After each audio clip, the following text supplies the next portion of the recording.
नमस्कार, बहुत-बहुत स्वागत है पंजाब केसरी राजस्थान में आपका और मैं हूँ आपके साथ सौरभ दुबे। पंचायत चुनाव को लेके संपूर्ण राजस्थान की जो आहट है वो चर्चाओं का विषय बना हुआ है और इस वक्त मैं मौजूद हूँ जनजातीय क्षेत्र डूंगरपुर बांसवाड़ा में। यहाँ के मुद्दे, यहाँ का चुनाव काफ़ी ज़्यादा रोचक इसलिए भी होने वाला है क्योंकि राजस्थान विधानसभा में इस वक्त आदिवासी के हक और अधिकार को लेकर, साथ-साथ ज़मीन को लेकर और तमाम नेताओं पे भ्रष्टाचार के आरोप को लेकर जो सियासी सरगर्मियाँ हैं वो इस वक्त अपनी बुलंदी पर है और काफ़ी ज़्यादा चर्चाओं में भी बनी हुई है। हमारे साथ मौजूद है भाजपा के नेता बंशीलाल कटारा, जिनसे बात करके तफसील से चर्चा करके समझने का प्रयास करेंगे कि ये जो पंचायत चुनाव है इसको लेकर भाजपा की तैयारियां क्या कुछ कहती है और खासी तौर पर ये जो मुद्दे इस वक्त राजस्थान विधानसभा में गूंज रहे हैं इसका पटाक्षेप कहाँ होने वाला है और विस्तृत रूप से समझने का प्रयास करेंगे कि राजस्थान की राजनीति में डूंगरपुर बांसवाड़ा के इन मुद्दों का कितना अमूल्य योगदान है और किस दिशा में राजस्थान की राजनीति इस वक्त जाने की प्रयास में है। बहुत बहुत स्वागत है बंशी जी। तमाम मुद्दे हैं जिस पर आपसे बात करनी बहुत ज़्यादा ज़रूरी है, लेकिन पंचायत चुनाव से शुरुआत करना चाहूँगा। भाजपा की रणनीति क्या है? किस तैयारी के तहत पंचायत चुनाव में आप उतरने वाले हो और खासी तौर पे मुद्दे क्या कुछ होने जा रहे हैं? धन्यवाद पंजाब केसरी का। और आपने बहुत ही एक जनता से जुड़ा सवाल किया और पंजाब केसरी हमेशा से ही जनहित के मुद्दे पारदर्शिता के साथ, बेबाकी के साथ उठाती आई है और मैं व्यक्तिगत रूप से भी प्रशंसक हूँ। ज़रूरी हो जाता है जब जनता का सवाल हो तो जवाब भी उसी ईमानदारी के साथ और उसी संकल्प के साथ देना ज़रूरी है। पंचायती राज महज एक संस्था नहीं है, यह आम लोगों के लिए एक व्यवस्थाएं उपलब्ध कराना, योजनाओं का धरातल पर ले जाना एक सुदृढ़ संस्था है। और इस सुदृढ़ संस्था में 3 लेयर की संस्था है। सबसे पहले ग्राम पंचायत आती है, पंचायत समिति आती है और जिला परिषद आती है। ये तीनों ही पंचायतों के उपक्रम है जहाँ लोगों की समस्याओं का समाधान होता है। भारतीय जनता पार्टी केंद्र सरकार और राजस्थान सरकार में दोनों पर हम सरकार में हैं। हमारा यह मत है कि जनहित में सबका साथ सबका विकास हमारा नारा है। तो वो सब कौन है? वो सब वही लोग हैं जो अपेक्षा है हमसे कि हम गरीब का, महिला का, युवा का, व्यापारी का हम कल्याण किस तरह से कर पाएं, यही हमारा प्रयास है और हम नीचे इसी बात को लेकर जाने वाले हैं। पंचायत चुनाव में काफ़ी ज़्यादा महत्वपूर्ण मुद्दा कल उठाया गया है। बहुत महत्वपूर्ण फैसला अगर मैं कहूँ कि 2 संतान से अधिक वाले व्यक्ति भी इस बार उम्मीदवार के तौर पे अनुमानित है। तो ऐसे में इस फैसले को किस तरीके से देखते हैं आप? पंचायती राज का जो एक्ट 1995 के बाद में जो ड्राफ्ट हुआ और लगातार संशोधन होते होते यहाँ संशोधन हुआ और मैं मंत्रिमंडल के इस फैसले को और माननीय मुख्यमंत्री जी के इस फैसले को स्वागत करता हूँ और ऐसे उन सभी साथियों का बहुत आभार आया है हम तक भी। यह स्वागत योग्य कदम है। प्रतिभा को किसी शब्दों में या किसी उसमें नहीं बांधा जाता। कई ऐसे हमारे साथी हैं जो कई वर्षों से सेवाएं दे रहे हैं, कई वर्षों से जनहित में जनसेवक के रूप में काम कर रहे हैं। उनके लिए बहुत सुनहरा अवसर है, विकास ही करना है तो संतानें बाधा नहीं होनी चाहिए। ये स्वागत योग्य कदम। एक उत्सुकता वक्त मेरे जहन में एक सवाल है कि अभी धीरेन्द्र शास्त्री इस वक्त राजस्थान में मौजूद है। वो कहते हैं कि हिंदुओं को 4-4 बच्चे पैदा करो। मोहन भागवत कई बार कह चुके हैं, तो कहीं ये उससे जुड़ा हुआ तो ये फैसला नहीं है? नहीं, यह बिल्कुल ही उससे संबंधित विषय नहीं है। ये संविधान के उन सभी अनुच्छेदों के अनुसार है कि अगर कोई योग्य है और कोई अगर जनसेवक है, जनता की सेवा के लिए अगर तत्पर है तो संतानें इसमें बाधा नहीं होनी चाहिए। और एक ही देश में 2 विधान, 2 संविधान, 2 बातें नहीं हो सकती। हम कुछ लोगों के लिए तो रिलैक्सेशन दे रहे हैं और कुछ लोग हैं उनको बाध्यता दे रहे हैं। तो संविधान में जो बाबा साहब अम्बेडकर ने कहा है सबका साथ सबका विकास सबके लिए सुलभ है। हम भारत के वासी माने सारे भारत के वासी और सबके लिए एक जैसा संविधान है। तो ये स्वागत योग्य कदम है। अच्छा, सरपंचों की शैक्षणिक योग्यता को लेकर भी काफ़ी ज़्यादा उम्मीदें जताई जा रही है। गांव वाले चाहते हैं कि हमारा सरपंच ऐसा हो जो पढ़ा लिखा हो, प्रशासनिक कार्य को समझता हो। इसको लेकर क्या कुछ आ सकता है या आपको लगता है कि आना चाहिए?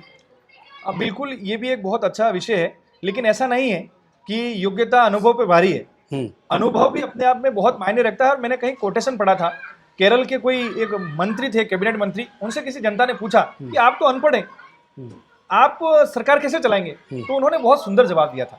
उन्होंने ये कहा कि मेरे पास में मंत्री हैं, हमारे पास में विशेष सहायक हैं, मेरे पास में चीफ सेक्रेटरी हैं, मैं उनसे पूछूंगा ये कागज में क्या लिखा है और जब वो पढ़ के बोलेगा तो मुझे करना नहीं करना ये मेरा विवेक और मेरा अनुभव तय करता है। तो अनुभव भी आवश्यक है और शिक्षा भी आवश्यक है। सरकार दोनों फैसलों में यहाँ के हम लोग, हमारे युवा, हमारे बुजुर्ग, हम समावेशी एक सोच के साथ आगे बढ़ना चाह रहे हैं। सरकार करती है तो स्वागत योग्य है और नहीं भी करती है तो भी युवा तो लड़ ही रहा है।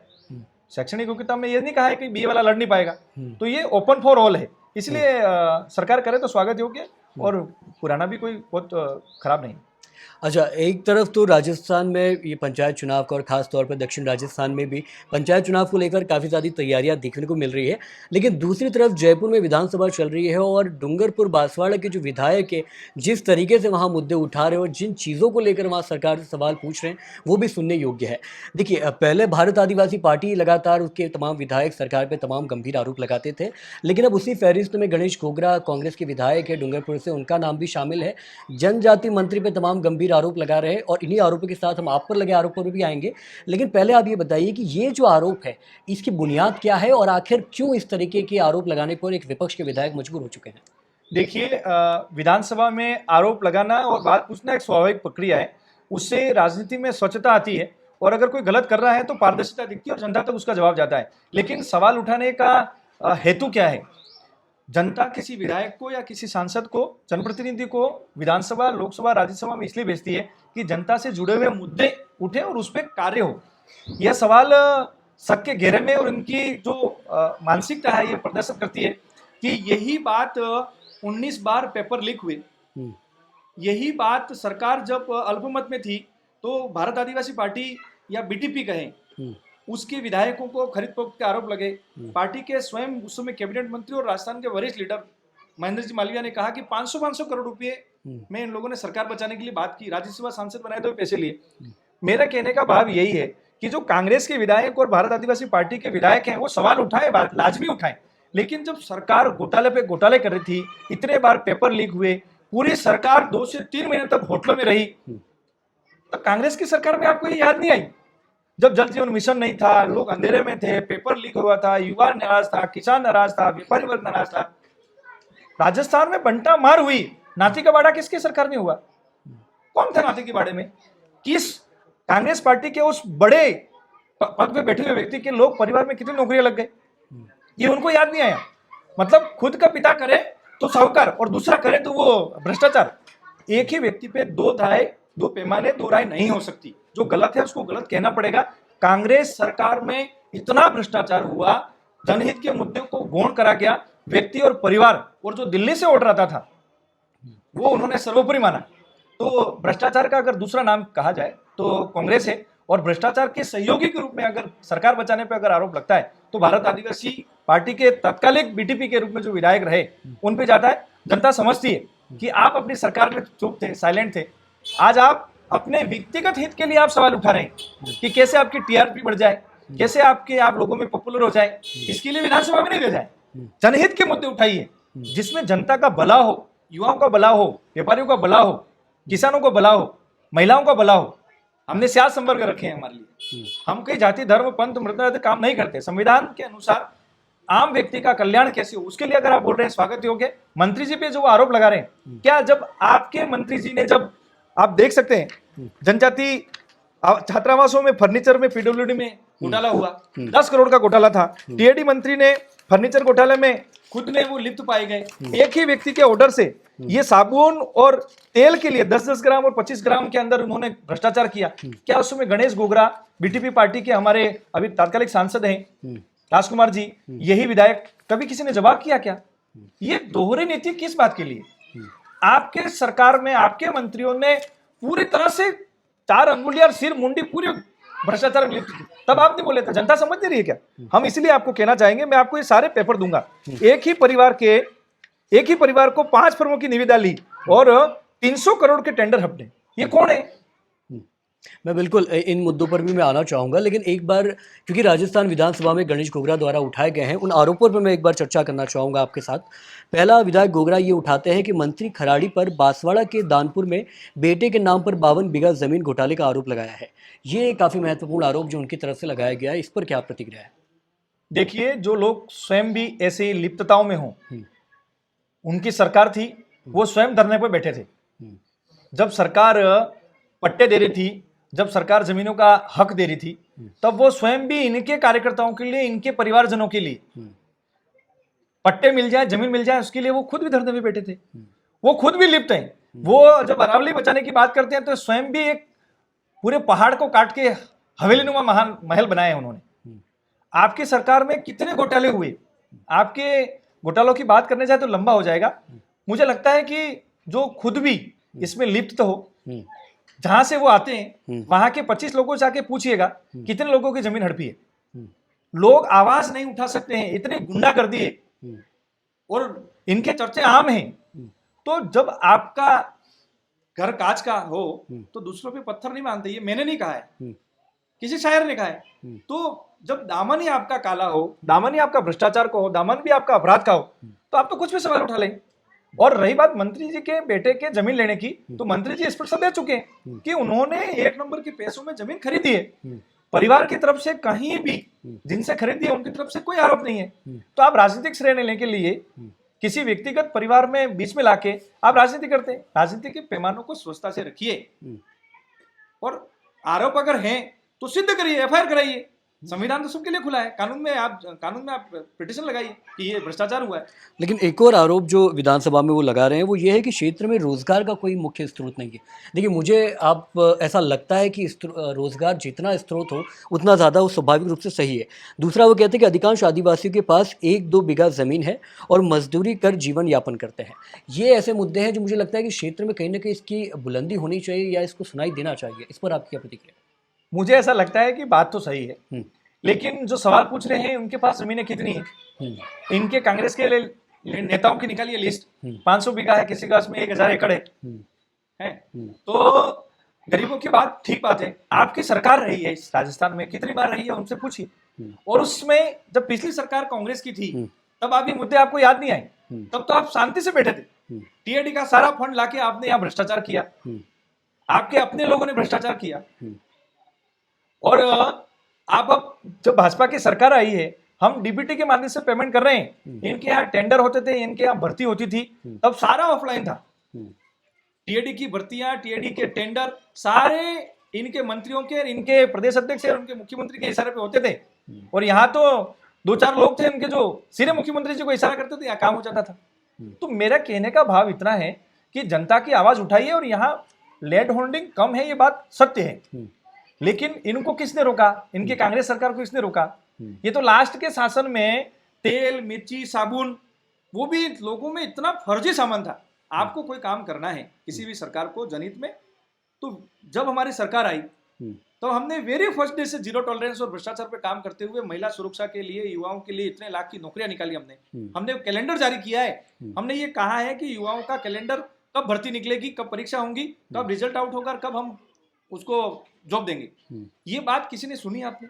कांग्रेस को रोका किसने विकास करने के लिए? आज ये बहुत ऊंची ऊंची आवाज में बात कर रहे हैं। तो इनके दोहरी नीति जनता में स्पष्ट है, इतने साल शासन किया लेकिन कर नहीं पाए। बंसी जी, मैं समझना चाह रहा हूँ कि आप महेंद्रजीत मालवीया पर भी आरोप लगाते हैं आदिवासियों की ज़मीन लूटने के लिए, और ये वही महेंद्रजीत मालवीया है जो कभी कांग्रेस में थे, फिर बीजेपी में आए, फिर कांग्रेस में आए। तो इस तरीके का, एक तो मैं ये राजनीतिक रवैये पर, और दूसरा कि इस तरीके के आरोपों पर आपकी क्या स्पष्टीकरण है? देखिए, महेंद्र जी मालवीया पर किसी ने, हमने तो आरोप लगाए नहीं। जब महेंद्र जी मालवीया कांग्रेस छोड़ के बीजेपी में आए थे तो उनके ही लोगों ने बहुत सारा बोला कि ये वेस्ट प्रोडक्ट था, ये हमारा नकारा आदमी था।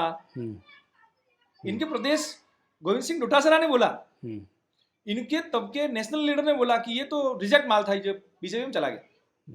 इनके लोग इनके लोगों की वैल्यू नहीं मानते। यहाँ हमारा एक कार्यकर्ता है इनका, बीजेपी कांग्रेस पार्टी का, उन्होंने थप्पड़ मारा। ये कार्यकर्ताओं नेताओं की सम्मान नहीं करते। इनका रिमोट कंट्रोल सोनिया गांधी जी और राहुल गांधी जी के पास है। क्या बोलना है वहां से रटा जाता है। तो इनकी किसी भी बातों का हम तो कोट नहीं करते, और हम ऐसी भाषा बोलना भी नहीं चाहते। अच्छा, आपने गणेश घोगरा डूंगरपुर विधायक पर भी भ्रष्टाचार के कई आरोप लगाए हैं, उसका मैं समझना चाह रहा हूँ कि उसका बुनियाद क्या है? देखिए, हम व्यक्तिगत आरोपों में नहीं जाते। राजनीतिक जीवन में कोई कुछ बोल दे और क्यों बोल रहा है। देखिए, जब वो विधायक हैं, मैं उनके सामने लड़ा हूं, भारतीय जनता पार्टी का एक प्रत्याशी के तौर पे मैं चुनाव लड़ा हूं। जब आप किसी की व्यक्तिगत छवि खराब करने का प्रयास करते हैं तो आपका इंटेंशन ये होता है कि उसकी छवि जनता में खराब की जाए। वो जिस ओहदे पे बैठे हैं वो एक संवैधानिक ओहदा है, विधायक है। चुनाव हुए, लड़ गए, हार गए, दैट्स इट। अब वो व्यक्तिगत द्वेषता के कारण किसी की छवि खराब करने के लिए कुछ भी बोलते हैं, और उनका रिकॉर्डिंग उस तरह का है। उनकी भाषा देखिए आप, वो विधानसभा में मेरा जूता बात करेगा ऐसी बात करते हैं। राजस्थान के इतिहास में शायद किसी लीडर ने इस तरह की बात नहीं की होगी। तो उनके भ्रष्टाचार की कहानियां तो लोगों के आम जुबान पे है। नरेगा में लीजिए, आरडी में लीजिए, जनजाति विभाग के बजट में लीजिए, इनके विधायक निधि में देख लीजिए, इन्होंने कई जगह, कहीं पुस्तकें, कहीं टेंडर, कहीं दर खूब सारा किया है। पर हम व्यक्तिगत आक्षेप इसलिए नहीं लगाते कि जब वो करते हैं तो उनको अच्छा लगता है, और जब सरकार विकास करना चाहती है, भारतीय जनता पार्टी की गरीबों का कल्याण करना चाहती है, तो ये देखेंगे यार ये हमारा वोट बैंक खिसक जाएगा आदिवासी, तो ये वोट बैंक को गुमराह करने के लिए वो कुछ भी आरोप लगाते हैं। समय आएगा, जनता बताएगी। एक और सवाल काफ़ी महत्वपूर्ण मैं पूछना चाह रहा हूँ, क्योंकि पंचायत चुनाव बेहद करीब है और इससे पहले ही भ्रष्टाचार को लेकर पूरी वागड़ की सियासत इर्द गिर्द घूम रही है। नरेगा में भ्रष्टाचार का मामला काफ़ी ज़्यादा उठा भी था, खबरों में भी छपा था। इसको एक बार आप बताइएगा और फिर मैं अपने आखिरी सवाल की ओर बढ़ूंगा। देखिए, ये वो लोग हैं जो ये कहते हैं कि नरेगा बचाओ, और नरेगा क्यों बचाना। अभी वीपी राम जी आया है, विकसित भारत 2047 के लिए हम गारंटी दे रहे हैं कि रोजगार ने आजीविका मिशन ग्रामीण के माध्यम से। अब ये कहते हैं रोजगार बचाओ, नरेगा बचाओ। तो इन लोगों ने देश की आजादी में जब से यह रोजगार गारंटी चालू हुई है, नरेगा जिसको कहते हैं, और फिर मनरेगा हुआ, इन्होंने जमकर भ्रष्टाचार किया। और वो भ्रष्टाचार का पैमाना है कि लंबी लंबी गाड़ियां, लंबे लंबे घर, अच्छी आलीशान जो होती है। अब ये नरेगा में इन्होंने यहाँ भ्रष्टाचार डुंगुबू में किया है और पूरे राजस्थान के ट्राइबल एरिया में किया है। अभी हमारे यहाँ कुछ अखबार में मैंने भी पढ़ा था, एक ग्राम पंचायत में सरपंच, सचिव और कुछ लोगों ने मिलकर एक भ्रष्टाचार किया कुछ साइटों पे। फर्जी जॉब कार्ड, फर्जी खाते बना करके सचिव, सरपंच और कुछ राजनीतिक दलों ने मिलकर उसमें भ्रष्टाचार किया, और लगभग कोई 25, 30, 40 लाख रुपए के आसपास भ्रष्टाचार किया। और जब जांच में निकल के आया, तो जांच में मजोला के, जहां से गणेश जी घोगरा आते हैं, वहां के 16-17 ऐसे नाबालिग बच्चे जो स्कूल में पढ़ रहे हैं, इनके खाते गुमानपुरा ग्राम पंचायत में सरपंच और सचिव ने मिलकर ऑफलाइन खातों में खाते फर्जी खोलकर उन्होंने नरेगा में फर्जीवाड़ा किया। जॉब कार्ड फर्जी, मर गया है ऐसे बच्चों का नाम, ऐसे परिवारों का नाम जो स्कूल में पढ़ रहे हैं। ये किसके शासन में हुआ? वो सरपंच भी कांग्रेस के विधायक गणेश घोगरा जी का समर्थक है, और उस पर एफआईआर दर्ज भी हुई है, और गणेश जी घोगरा उस पर कुछ नहीं बोलते हैं, और मंत्री जी की किसी जो हुआ ही नहीं है उस पर लेकर टिप्पणी दे रही है। तो मैं आपने पहले भी कहा, एक ही बात पे दोहरी नीति कैसे? आपके शासन में आपने भ्रष्टाचार किया, आपके मिलने वाले ने भ्रष्टाचार किया, नरेगा में भ्रष्टाचार किया, और तो और इन्होंने किसान सम्मान निधि के अंदर, देवल के अंदर, बारो का शेर, मजोला, सतीरामपुर, तलैया, ऐसे कई ग्राम पंचायतों इन्होंने 150, 200, 340 ऐसे लोगों में, 100, 200, 250 लोगों में किसान सम्मान निधि के अंदर, यहाँ घाटी मोहल्ला के हमारे मुसलमान भाइयों के खाते लगाकर इन्होंने करोड़ों का भ्रष्टाचार किया। और भ्रष्टाचार कांग्रेस में हो तब क्यों नहीं बोल रहे भाई? वो भ्रष्टाचार नहीं है। किसानों का पैसा मोदी जी ने दिल्ली से भेजा, किसानों के खातों में जाए, वो बीज खरीदे, बिजली खरीदे, और कुल मिला के वो आर्थिक संबल के लिए हम किसान सम्मान निधि दे रहे हैं। आप उठा के खा गए, आपने बात ही नहीं की इस बारे में, और उनको सब पता है। तो ये भ्रष्टाचार पे इनकी दोहरी नीति है, वो करे तो न्याय, वो करे तो सब कुछ, और हम करें और हम विकास की बात करते हैं, हमने भ्रष्टाचार की बात नहीं की। ये इनको दुख क्यों रहा है? कांग्रेस में उनको लूटने मिल रहा था, कोई पूछने वाला नहीं है। यहाँ हमारा प्राइम मिनिस्टर, हमारे नरेंद्र भाई मोदी ने जीरो टॉलरेंस पे काम किया है, इसीलिए दर्द है उनको। दर्द और कुछ भी नहीं है, खाने नहीं मिल रहा है, मलाई नहीं मिल रही है, भ्रष्टाचार नहीं मिल रहा है, इसलिए आज ऊंची ऊंची आवाजें कर रहे हैं। बहुत बहुत शुक्रिया वंशी जी, पंजाब केसरी राजस्थान से तमाम पंचायत से जुड़े मुद्दों पर और जो भ्रष्टाचार, ज़मीन के हक और अधिकार को लेकर इस वक्त वागड़ की राजनीति में, वागड़ की सियासत में जो प्रबल मुद्दे हैं उन पर तफसील से चर्चा करने के लिए आपसे बात करके आपके ज़रिए समझने का प्रयास किया गया कि वागड़ की सियासत इस वक्त किस राह पर है, और ख़ास तौर पे पंचायत चुनाव जब और निकाय चुनाव जब इतने करीब हो, ऐसे में तमाम मुद्दे काफ़ी ज़्यादा महत्वपूर्ण हो जाते हैं, चर्चा के लिए भी, सुझाव के लिए भी, और ख़ास तौर पे जनता के लिए भी। तो ऐसे पंजाब केसरी राजस्थान पंचायत चुनाव को लेकर संपूर्ण राजस्थान में मजबूती के साथ घूम रहा है और समझने का प्रयास कर रहा है कि जनता के मुद्दे क्या है, और उन चेहरों से बात करने का प्रयास कर रहा है जो प्रत्यक्ष अप्रत्यक्ष तौर पे इन तमाम मुद्दों पर तफसील से बात रखने में समझते हैं। आप बाकी तमाम बड़ी खबरों के लिए देखते रहिए पंजाब केसरी राजस्थान। बहुत बहुत शुक्रिया।